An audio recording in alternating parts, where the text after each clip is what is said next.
Who the hell can wait till morning? Talk now at latenightsportsradio.com. Thank you for joining us for a new episode of The Box Seats with Alex B. Smith and Bob Sullivan here on latenightsportsradio.com. Alex from Sports Memo and KillianVegas.com. Alex, how you doing tonight? I'm doing pretty good. Despite the weird weather that's going on in most of the country right now, I know a lot of people getting rain. There's some people that are seeing some snow for the first time. That's unfortunate, but it is that time of year. We're mid-November, so trying to get through that. But a lot of sports action going on. We had the college basketball marathon going on through the night, and a lot of great stuff in the NFL and college football over the weekend. So it's nice to get to some more sports action this weekend. Yeah. In the mix of things, whether it be Oklahoma, Notre Dame, Ohio State, I think the end of the college football season is going to be exciting because of the additional powers that are going to possibly be in the hunt to playoff or traditional power being left out of the college football. This is interesting to me before we get into the games that happened this weekend. Oklahoma, everybody's falling in love with Oklahoma. And I feel like if they were I know I brought this up with you before, but if they would have been in TCU or Baylor's shoes last year, they would have gone to the college football playoff. Not Ohio. Well, if it would have been Oklahoma or Texas, they would not have been left out. Baylor and TCU, due to their, not being as prestigious, not being a traditional power in the Big 12, I feel like one of those two would have been in the college football playoff. Do you agree with that? Oh yeah, absolutely. I mean, like we talked about, time and time again, the college football system, it's strictly about money for the most part, and TV ratings. That's the biggest draw of this college football playoff. Yes, it also does help give a clear definition of a national champion, as opposed to, say, the BCS rankings or just any general poll. But there is a certain draw to not just any Power 5 school, but the top Power 5 schools. Like you said, Notre Dame technically not being in a Power 5 conference, but slightly having their affiliation tied to the ACC. So obviously, like I said, they're a fascinating draw. Alabama is always a fascinating draw. Ohio State, Clemson. Even if you look at the teams that are right outside of it, Iowa, Oklahoma State, LSU. So those are household names as far as college football is concerned. And so, yeah, they want to get those teams in before the Utahs and Baylors and TCUs, you look at, the Memphis, Temple, Houston thing kind of slightly has worked itself out, but Houston could still run the table and sneak their way into the conversation as a higher within the top 10. I don't think they're going to be able to make it through into the playoff, obviously. But, yeah, those big names are going to make some noise and push forward. What do you think, with the way Navy is playing, they're not going to make the college football playoff, but I find it interesting. They do play, the week after basically everything is decided. Mm-hmm. So you're with Army in that game. Do you think we're heading towards a spot, this is kind of a once-in-a-lifetime thing where Navy's usually pretty good, but where they're actually in the conversation of maybe making a BCS bowl. Well, yeah, here's the... Go ahead, sorry. Oh, no, see, the thing is, because Navy made the jump of playing in a big-time conference and not staying as an independent, they're going to have to do something about moving that Army game into championship weekend. Because, like you said, yeah, what's the point of, they're more than likely going to beat the brakes off of Army. This is a really bad Army team this year. So that's a win that should count to help them, but it won't matter because, it's all, like you said, everything's going to be already decided by then.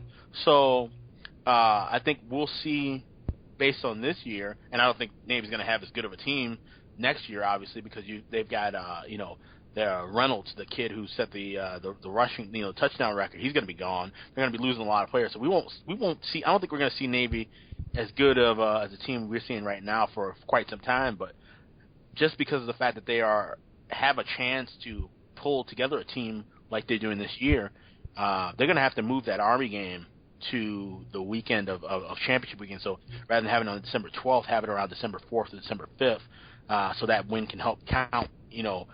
Every win for them counts at some point. Yes, Army's not a highly ranked team by any means, but that's another win. And if that could have pushed them, if they were 9-0 and beat Notre Dame in that game in October, then yeah, this would be a real, interesting scenario that would, like I said, a lot of people would be kind of questioning that. Well, this week, what caught your eye in the NFL? As far as Bears beating up on the Rams. Yeah. What caught your eye this week in particular? Well, the NFL, the biggest thing was underdogs. Underdogs went 12-2 this past week in the NFL, and we're talking about some massive underdogs. Not just from a points spread perspective, but from a money line perspective. And the Detroit Lions were nearly plus 500 around close. They win in Lambeau Field for the first time since 1991, covering that game easily. You go and like you said, the Bears 7-point underdogs. They pretty much ran away with that game in the second half. Destroyed the Rams 37-7-13. They were somewhere in the plus 350 to 375 range. Cardinals were an underdog, and that was a game I'm really kicking myself for not playing that game because I really felt that the Cardinals were just a better team than the Seahawks. And they, granted, the Seahawks did come back in that ball game and take the lead, but Arizona was just too much for them in the long run. So it was really, even the Chiefs. I mean, that was a shocking game. That's probably the most shocking game of the year. I've said it all year long in here that I thought the Broncos were overrated and that their offense wasn't that good. It was their defense that was carrying them along the whole time. But we saw everything fall apart for Denver in this ball game.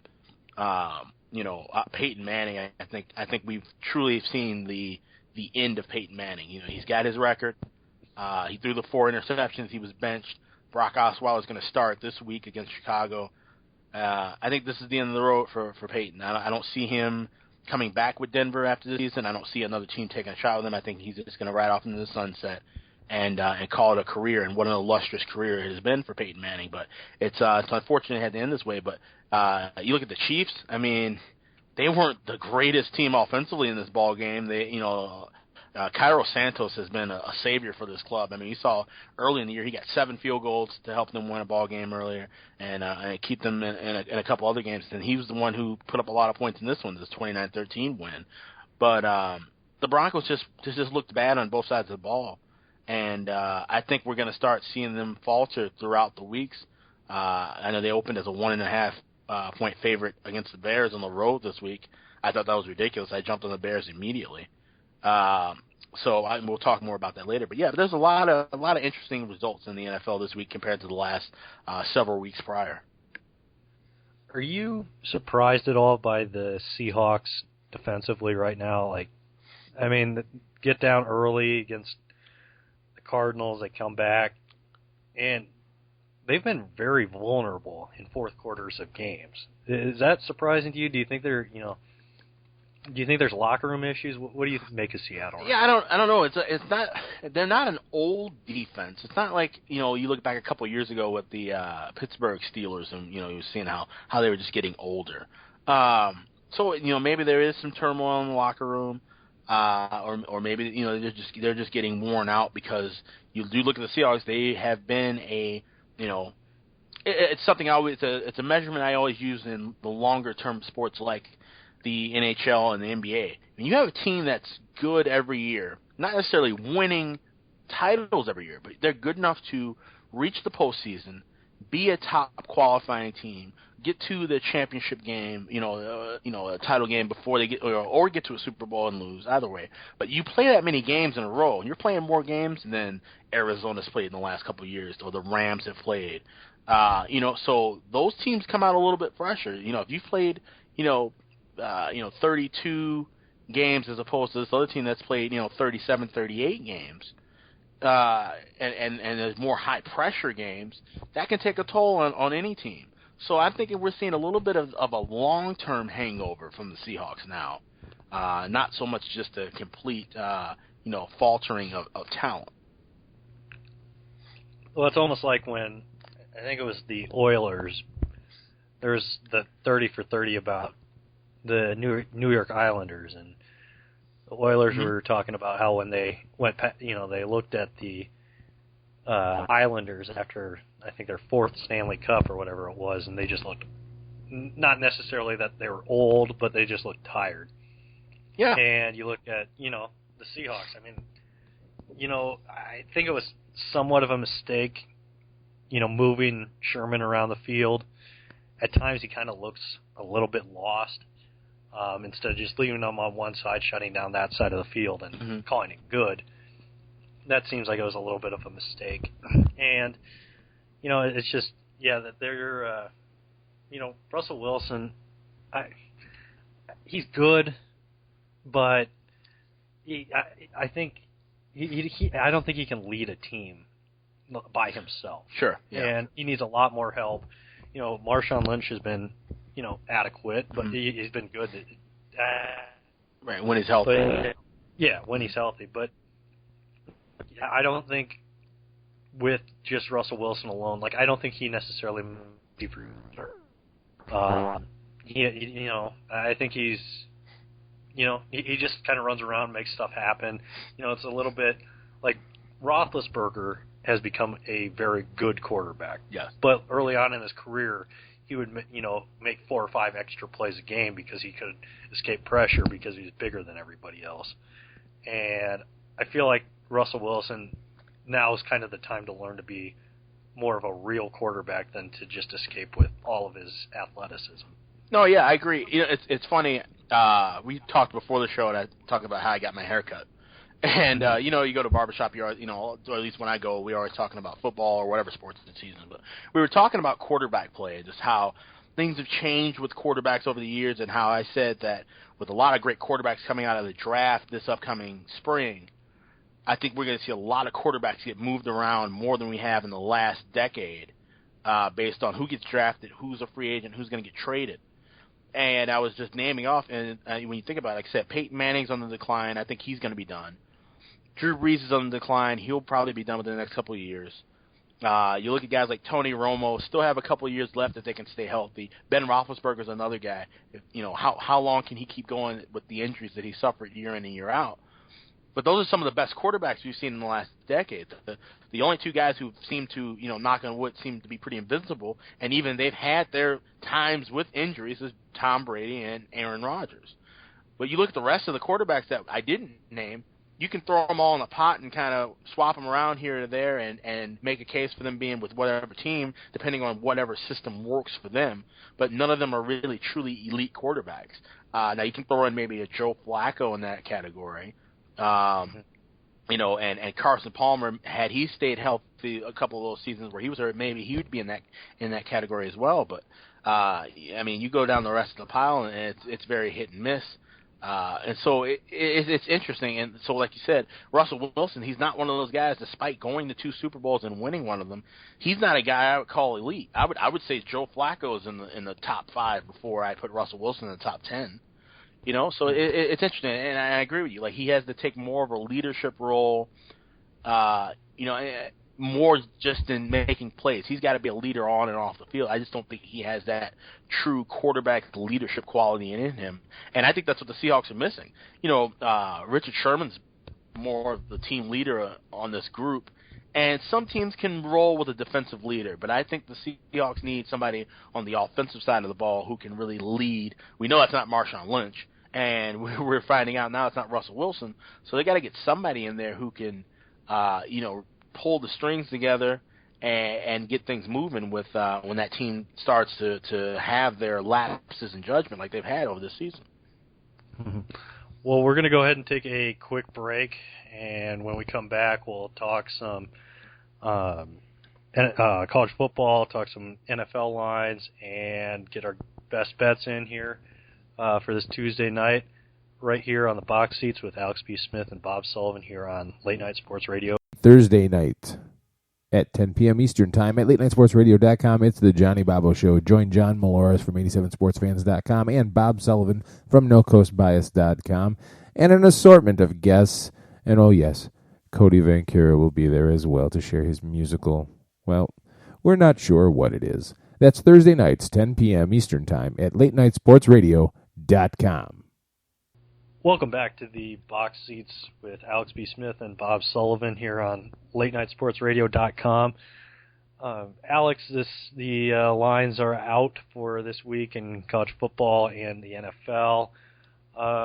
Were there any, there's a lot of, I see just at a glance, there's some big lines out there in college football. Did anything catch your eye? It seems like kind of a weak week, in my opinion, to go after some bets here. Sure, for the action players, the weekend players who like to follow the bigger schools and wager on, the games that are on TV, this is not one of the better weeks, in my opinion, for finding value.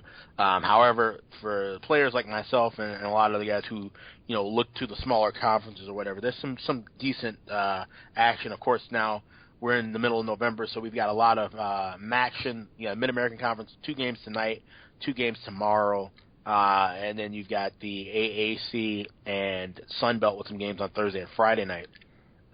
So there's a couple of plays there. Northern Illinois, Western Michigan play on Wednesday. Northern at home opening at the 2.5-point favorite. I see some threes around there. These two teams go way back. And, it's interesting because P.J. Fleck is the coach at Western Michigan. He is a former NIU grad. And you look a couple of years back, in fact, the last couple of years, Western Michigan has played them very tough. So it's a game where, it goes back and forth, not a lot of line value, but it should be something to watch if you see a line, move within one way or the other. I think Northern Illinois does win this ball game. Western Michigan looked really bad last week, but it definitely will be an interesting game to watch as far as the non-Power 5 game goes. But looking at the Power 5 games, LSU and Ole Miss is going to be an interesting one. LSU's got to do a lot on their own, along with having some teams, falter down the way if they're going to try and make a run. More than likely won't make it into the college football playoff, but at least get into maybe a New Year's Day bowl game or something of that level. They're a 4.5-point underdog at Ole Miss. I think LSU could come out and win this game. They have a solid enough defense that could probably shut down Ole Miss's dynamic offense. I think Leonard Fournette will get back on track and really start to make some big plays again after he got shut down last week. As far as looking at, I see the Oklahoma TCU line is not out yet. There's a 1-point favorite in the Oklahoma State Baylor game. Do you think the reason is that for those is sports books are waiting for the playoff rankings to come out on those ones? Yeah, I don't know. I mean, I don't know. I'm not sure. It's a lot. It is some jumbling, of course, and I don't think the playoff rankings so far have affected spreads just yet. I think they will the closer we get into, especially now because we also have a lot of rivalry games coming up too. So starting with this week, you actually got a couple. You got Arizona State. Some of the outside Power 5 schools will have games that will affect lines involving playoff qualifying teams or teams looking to make it into playoffs. So yeah, we'll start seeing more of that in the next week or two. But I wouldn't say we've seen too much of it so far now, based on the 4 teams that are in there. You look at Notre Dame, 16.5-point favorite against Boston College, which is that's a bit steep considering it's a neutral site game played at Fenway Park. Going to be a very split crowd there. Purdue and Iowa, obviously that's a high ranking spread. Iowa 3-touchdown favorite, makes sense against a bad team like Purdue. So yeah, we're not seeing any increase or decrease in value based on playoff teams. Before we get into the NFL, do you see Nebraska? I mean, we'll obviously have the line next Tuesday, but do you see Nebraska having a shot against Iowa with they've played the last couple of weeks? I don't know. That's tough. They've seemed to kind of really just kind of mailed that one in as far as the season goes. And obviously, I say Iowa. I think Iowa should make short work of Purdue, but you never know what could happen. Purdue's been really kind of flip-flopped things. Purdue looked pretty decent against a middle-of-the-road Northwestern team. They kind of hung in there in that loss last week, only lost by 7. So obviously, I think if they blow out Purdue, and then they'll put in their second-string guys and kind of get them rested and ready for that shorter week and go into Nebraska. I don't think it's going to be. I don't see Nebraska pulling the upset. I do see it being a potentially close game. I would look at taking Nebraska if they are a double-digit dog, somewhere within the 9 to 10 or higher range. Nebraska could keep it pretty close, but I think Iowa runs the table, and I think Iowa ends up being in this college football playoff. Looking at the NFL lines this week, one thing that did surprise me a bit was seeing Pick'em early on for Miami-Dallas. Seems a tad odd, even with Romo coming back. Miami's, doesn't strike a lot of confidence in me. I mean, they've played a little bit better under under Campbell, but are you surprised by a Pick'em line here? Yes and no, because there's a possibility that maybe Romo won't play the whole game, or maybe because Miami's not, this isn't the biggest game for the Cowboys, and it doesn't seem as if the Cowboys are going to really make any kind of a serious run, for even though that division is all pretty weak. I don't see them really making a run for the playoffs here. I don't think they're going to win win out basically to become a 9-7 team or even an 8-8 team. So will we see Romo play the whole game? I'm not sure. And I think that might be some questioning into why this line is at a pick'em. Miami has a little from winning this game than Dallas, and you got the short week coming up for Dallas because they play a few days afterward with the Thanksgiving game that they always annually play in. So I think this is a bigger game for the Dolphins, who could reach 500 and be right in the thick of things with that AFC East, that second place spot, which could easily be a wild card spot if you look at how bad the rest of the sub 500 teams are in the AFC. So I think that's the reason why we're seeing that spread right now. What in particular caught your eye this week in the lines? With the NFL, like I said, I thought it was really odd, and we've seen it move now, but we're still not seeing a really big move with it.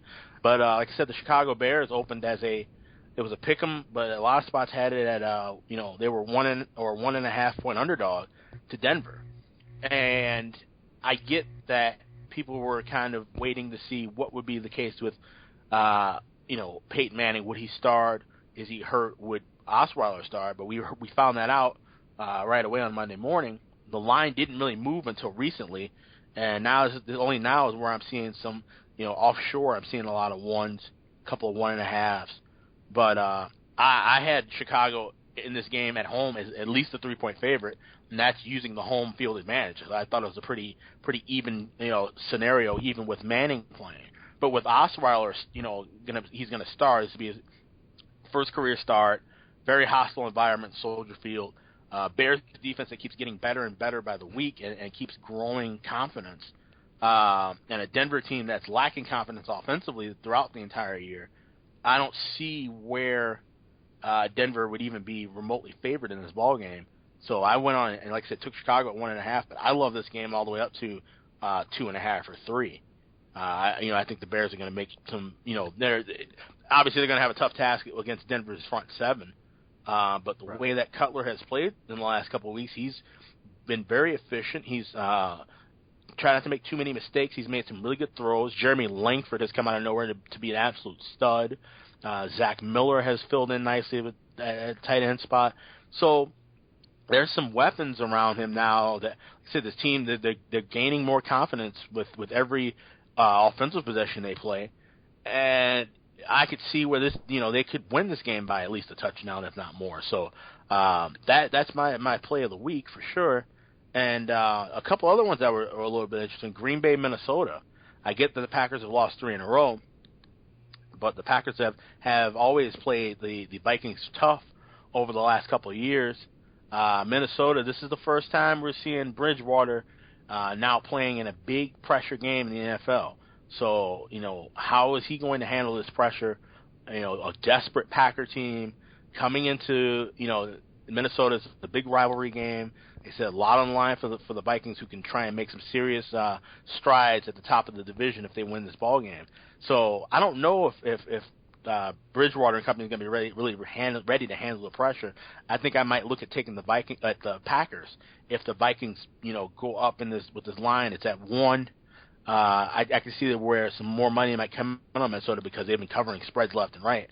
But if you see the Packers at +2.5, +3, it'd be hard pressed not to take them with them desperately needing to win a ball game. Well, with the before we get into best bets, really quick here, there's a lot of bad games this week. Once again, I hate to dwell on this, but the NFL has been nothing short of awful, in my opinion, this year. Like, it has been nearly unwatchable for me. And, New England's good. Cincinnati's played well. Arizona's good, but there's a lot of bad teams. Like, Thursday night game at Jacksonville, Tennessee is just atrocious. Yeah. And, even like Indianapolis, who could have, people thought was going to be a Super Bowl contender, they've been bad. Is there a team that, has set itself apart from anybody right now, like, that you think could compete with the Patriots? Because I really don't see one right now. Maybe Arizona. Yeah, it's hard. It's hard. Granted, the Giants could have easily beat New England last week. New England was able to pull that one out with the last-second field goal, but no, I don't really see anybody competing with the Patriots this year in either conference right now. Arizona's have some weaknesses. We've seen Atlanta fall apart completely. I think if Atlanta doesn't get a win this week against Indianapolis, they're going to be in jeopardy of possibly going into a spiral. They might miss the playoffs altogether, which would be very unfortunate. Carolina, they have played very well, but they've been fortunate in their scheduling, and taking care of teams that they should be taking care of. So they're more than likely going to end up being one of the top seeds, if not the top seed in the NFC. I wouldn't be shocked to see them get upset in their first postseason game. Like I said, I'm still not sold on this squad. I don't think they're a Super Bowl contending squad by any means, even with how bad the NFC has been. So I do think we'll see a team step up and take care of Carolina come playoff time. They're virtually a shoo-in to be in the postseason. So that's something that I do already have circled in my book. But yeah, no, New England. Like I said, barring any major injuries to Tom Brady or any more of the receiving crew or any major defensive injuries, I don't see anybody slowing them down. I think they pretty much have a very, very easy path into Super Bowl going into San Francisco at the beginning of February. All right, so let's get into best bets here. What is your good bet for this week? My good bet, we'll go to college football on Saturday. Indiana travels to Maryland. Indiana had a chance to really dampen the Michigan's chances of even making a bigger time bowl game by beating them. They go into overtime and end up losing in double overtime to the Wolverines at home. Now they travel to Maryland. It's a Terrapin team that hasn't won in conference play yet. They've just been absolutely atrocious. They're just trying to look to run, get the season over and get ready for basketball. I'm really shocked at how Indiana opened as a 2.5-point underdog, and I'm seeing some threes around, in Vegas and offshore. I think Indiana should have been favored in this ball game. I like Indiana taking the points. I think they win this game outright. My good bet for this week, seeing 41.5 total for Chicago, Denver in the NFL. I'm leaning towards taking the under in that game. I see, one defense that's established and one that is, slow, getting better week by week. Mm-hmm. And then you got the factor of, I see Cutler making a few mistakes against this defense. Cutler has been playing better, but I do see him making a few mistakes here. And a first-time starter in Brock Osweiler in Chicago, I don't see that going particularly well. I'm going to go ahead and take the under in that game. What is your better bet for this week? My better bet, and I'll look once again at college football. We talked about it earlier, LSU and Ole Miss. I really think this LSU team is going to come out very pissed off and very ready to prove that last week was, a slight aberration. They were caught off guard, and I think they're going to be able to handle this Ole Miss ball club. LSU, Les Miles as an underdog has been very solid throughout the years, and like I said, there's some good value getting them at 4.5. A lot of people love Ole Miss's offense, and Chad Kelly and that crew. They've been getting the job done. I could see where if you wait, till Friday, you might be able to catch this game at a +5, maybe even a 5.5, and get some significant value with the Tigers here. Okay. My better bet is Seattle, San Francisco. Right now, a 12.5 point. Seattle's a 12.5 point favorite. In some books, I would say I'm going to lean towards taking San Francisco to cover. I think, Seattle has fourth quarter lapses, and granted, I know it is Blaine Gabbert, but I see, Seattle having a little hiccup at the end of this game and getting San Francisco to cover. At right now 12.5, I would take that San Francisco to cover. If it goes down anymore, I would stay away. But I would say San Francisco cover against Seattle. And your best bet for the weekend, Alex? My best bet, I talked about it earlier. I also have a write-up up at sportsmember.com. It's my free play on this game. But the Chicago Bears, like I said, right now they're laying 1. You might be able to find some pick'ems, a pick'em price. You might have to lay a little juice, but you could find a pick'em line around town in Las Vegas and a couple offshore books. But I like this game all the way up to Bears laying 2.5. Like I said, the defense gets better week by week. The offense has been very efficient. I don't think Brock Osweiler is going to be the quick remedy for the Broncos. Yes, he had 2 touchdowns and 120 yards of offense last week. That was in the fourth quarter garbage time against the Kansas City team that hasn't been good since they played the Bears and Jamal Charles went out and ended up blowing that game. So I think Osweiler's going to have a tough time playing against this Bears defense at Soldier Field. There's going to be some inclement weather, high winds. It's going to cool down a little bit, and I could see where that would play a factor in this ball game. Like I said, the under, I like that under a little bit. It opened at 43, it dropped down to 41.5.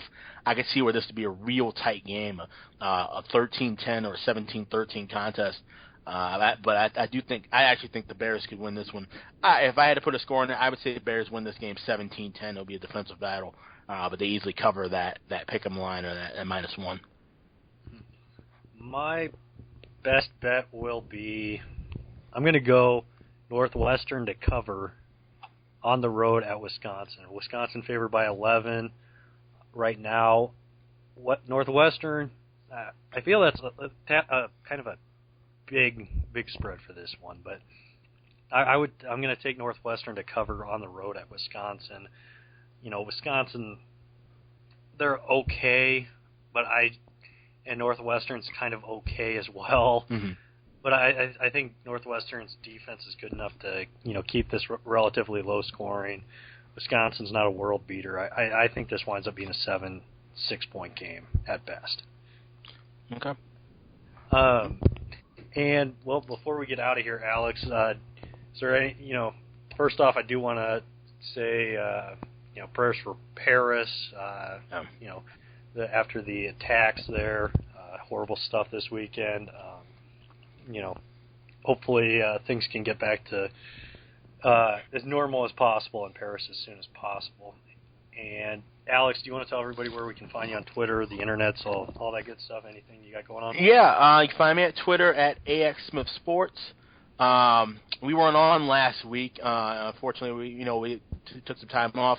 But I gave out my college football game of the year winner on Georgia Southern last week. It's probably the easiest game of the year winner I've had betting sports in the last, I'd say, 7 or 8 years.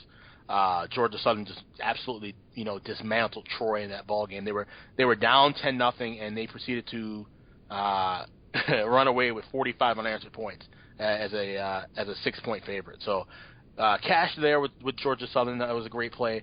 I'm going to have a couple plays up in football this week. I have hockey plays going up. You can find those at sportsmemo.com, axsmithsports.com, kellyandvegas.com, and parklesssports.com, as well as Vegas Insider. So any of those sites, but you can find them all linked through my Twitter page at axsmithsports.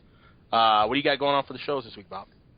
Well, last week we on the Johnny Babo show we had Brett Myers on.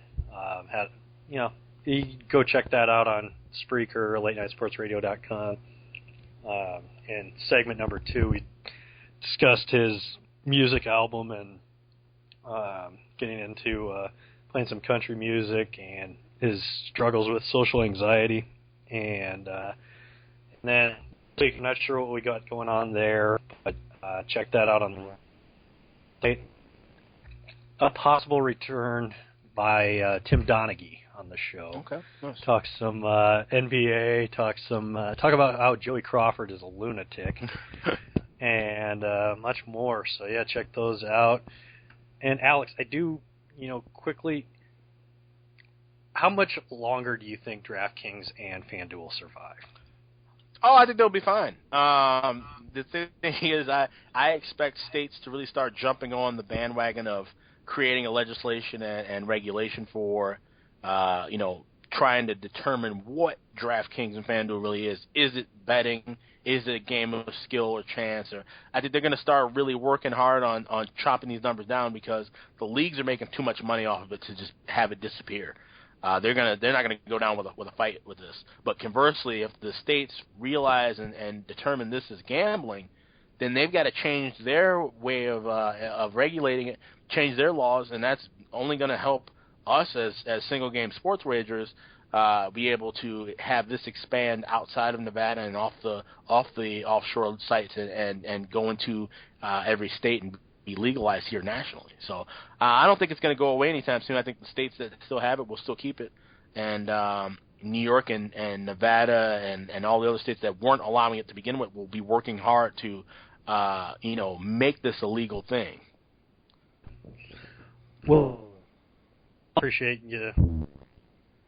Glad we could entertain you with some betting and some picks of ours, and we'll see you again next Tuesday here on the Box Seats with Alex B. Smith and Bob Sullivan here on LateNightSportsRadio.com.